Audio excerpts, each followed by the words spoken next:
Ghulam Nabi Memon IG Sindh तैनात। वफाकी हुकूमत ने नोटिफिकेशन जारी कर दिया।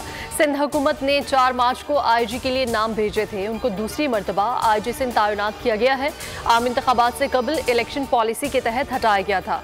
गुलाम नबी मेमन इससे कबल सिंध में मुख्तलिफ अहम ओहदों पर काम कर चुके हैं।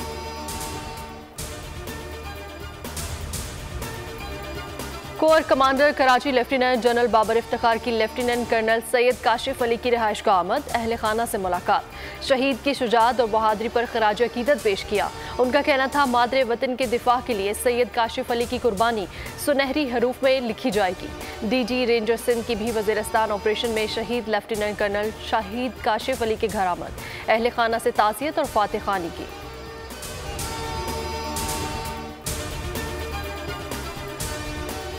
और सिलेक्शन कमेटी की असर-ए-नौ तंजीम कर दी गई। वहाब रियाज, मोहम्मद यूसुफ, अब्दुल रज़ाक और असद शफीक कमेटी में शामिल।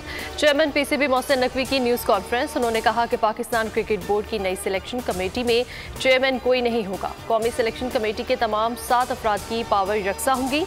चेयरमैन का टीम की सिलेक्शन में कोई किरदार नहीं होना चाहिए। कोचेस का आलमी और मुल्की सतह का एक कॉम्बिनेशन होगा।